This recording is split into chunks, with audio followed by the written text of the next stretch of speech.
In this video, we're going to be talking about the second last chapter, and I think the most important chapter um, in this course, which is acids and bases. This is a fairly long chapter. There's a lot of topics covered. All of it is full of detail and information and extremely important, especially if you are going into the nursing field. And then important because it kind of gives us the basis for the functioning of the human body, especially with terms of the buffer system that is present in the body that affects our well-being and our metabolic function. So, the topics that are going to be covered here are first defining what acids and bases are, and then there are two definitions of acids and bases. The first definition was proposed by Arrhenius, which requires like a water medium. And then the second definition was proposed by two scientists, Bronsted and Lowry, and they have a definition which is more expanded than what Arrhenius had in mind. And then we're going to look at the strength of acids and bases. Now, we talked about electrolytes and non-electrolytes when we talked about solutions in chapter 9, and we defined a strong electrolyte as something that dissolves in water and breaks up 100% into ions. Using that same principle, we can define a strong acid that breaks up into water 100% and a strong base as breaking up into water 100% and producing ions. And then we look at the breakup of these acids and bases, and then just like we learned about writing the equilibrium expression, we will write an equilibrium expression for their dissociation, which is called as the dissociation constant. And then we look at the self dissociation or self-ionization, to be more accurate, of water, and then the equilibrium expression associated with that. And based on that comes the pH scale. Okay. So the pH scale tells you how acidic a solution is, or how basic, or how neutral. And then we look at a few of those acid-base types of reactions, and what is an acid-base titration. So this is a method used to find out the concentration of one of the components which is unknown. Usually it's the acid which is unknown. It is titrated or reacted against a base of known concentration, and from this particular experiment we can indirectly then find out the acid concentration. And then lastly we will talk about buffers, defining buffers and what constitutes a buffer. Alright, so we may not think about it, but in our everyday life, most of the foods or drink that we consume are acidic. Alright, so soda is nothing but flavored water with a lot of carbon dioxide dissolved in it, and when that carbon dioxide dissolves in water, it forms this weak acid called as carbonic acid.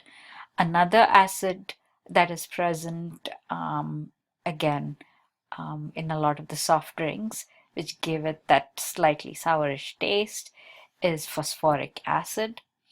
So if you're tasting a bit of the sourness when you're drinking a soda, it's because of the presence of acids.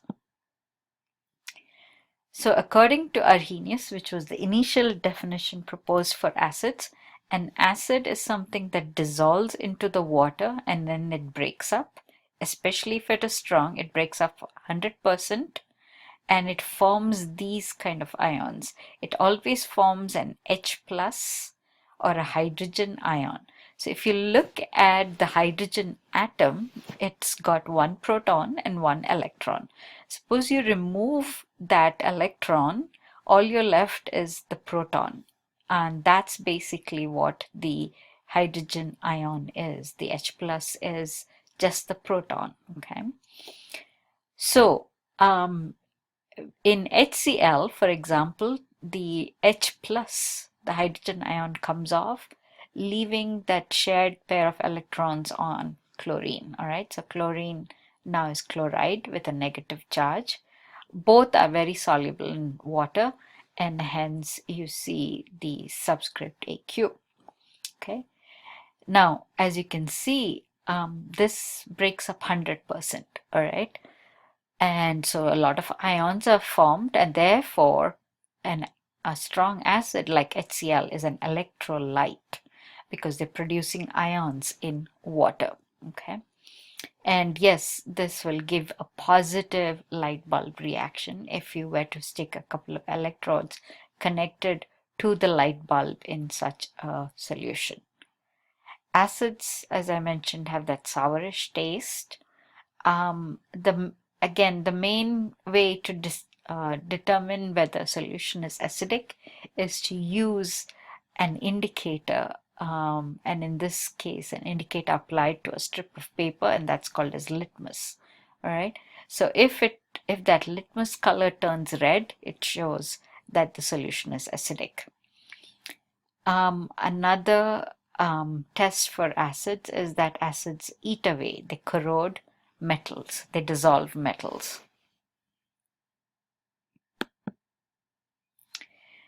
So acids usually start with the hydro prefix, all right? So that hydro prefix indicates that the compound is an acid. The suffix usually ends in like an ic acid. And so therefore HCl AQ means dissolved into water would be hydrochloric acid. So HCl gas, when it dissolves into water, it gets solvated and it becomes AQ, dissolves into water. And such an acid which has an H plus and a single anion is called as a binary acid. There are only two things. Binary means two. So it has got the proton and the anion. Okay. Now, those acids which are more common than the binary acids, which contain an oxygen in their polyatomic ion, are called as oxyacids. All right. So, and H plus attached to a ClO3 minus, the chlorate ion, gives you chloric acid. And H plus attached to the ClO2 minus, the chlorite ion, gives you chlorous acid. All right. So the 8 ion gives you an ic acid. The ite ion gives you an OUS acid. So here's some listing of some commonly occurring acids. And as you can see, anytime you have a binary acid, it's a hydrochloric, hydrobromic, hydroiodic, and now this is technically not not a binary acid because cyanide is kind of like a polyatomic, all right? So HCN is hydrocyanic acid. And then when you come to the acids containing NO3, NO2, right? They're all oxides of nitrogen, the anion. And so NO3 minus is the nitrate ion, NO2 minus is the nitrite ion. So their corresponding acids are called as nitric and nitrous acid. Similarly, when you have SO4, the sulfate ion or the sulfite ion gives you the sulfurous acid, and the sulfate ion gives you the sulfuric acid. Okay. Carbonic acid doesn't have 8 or 8, it's just 8 carbonate ion, so it forms carbonic acid. And then acetic acid is C2H3O2 negative with an H plus, and phosphoric acid is got the phosphate ion and then the 3 hydrogens or 3 H pluses to balance out the 3 negative charges on the phosphate ion. Okay, so you have the ic acid and the OUS acid again because of the 8 and the 8 phosphate and phosphite ions. Okay, and then you have the acids of the oxyacids of halogens like chlorine. All right, so you have the chloric based on the chlorate ion and the chlorus based on the chlorite ion. If this was a Br instead of a Cl, then it would be boric and borous acid. All right, BrO3 minus, BrO2 minus. Right? If it was an iodine, it would have been iodic or iodous acid. Okay. So chlorate is ClO3 minus, BrO3 minus would be borate, iO3 minus would be iodate, ClO2 minus is chlorite, and HClO2 is the chlorous acid. All right.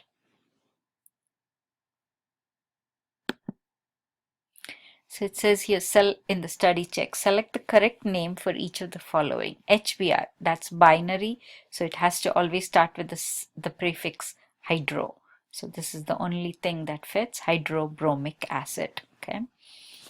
H2CO3, this is a carbonate, an oxyacid. All right, so it would have the name of the polyatomic in the name of the acid, so it's going to be carbonic acid because of the fact that CO3 2 minus is the carbonate ion, so carbonic acid. Now this is just like HClO2. HClO2 was called as, if you go back, you see HClO3 and HClO2. So HClO2 was chlorous acid. Similarly, HBrO2 would be bromous acid.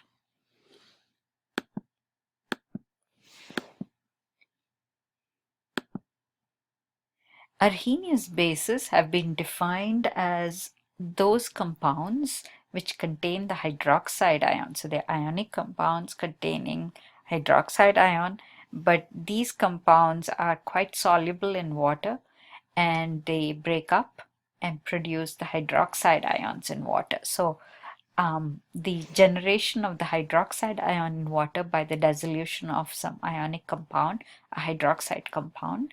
All right, so this would be a strong base. Okay, and the properties of the base is because of the presence of the OH minus or the hydroxide ion. Okay, so bases are like bitter, chalky. Most cleaners are basic. It's most foods seem to be acidic, and most of the cleaners that we use are basic. All right. So they produce hydroxide ions in water. They kind of feel very soapy and slippery. Sodium hydroxide is the main component in Drano. It's able to clear up drains by dissolving any kind of hair and all those things that obstruct the pipes. Okay. And then it also can turn litmus, but in acids turn litmus red, this turns litmus blue. Another dye, a highly colored indicator called as phenolphthalein, is used to identify acids and bases. Phenolphthalein in acid is colorless, but in the base it's pink in color.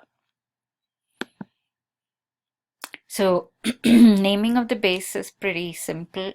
It's just the name of the hydroxide compound. All right, so pretty much group 1, group 2 hydroxides are quite strong, and this is a group 3 hydroxide which is not as strong as the others. So we'll stop here and continue this in the next video.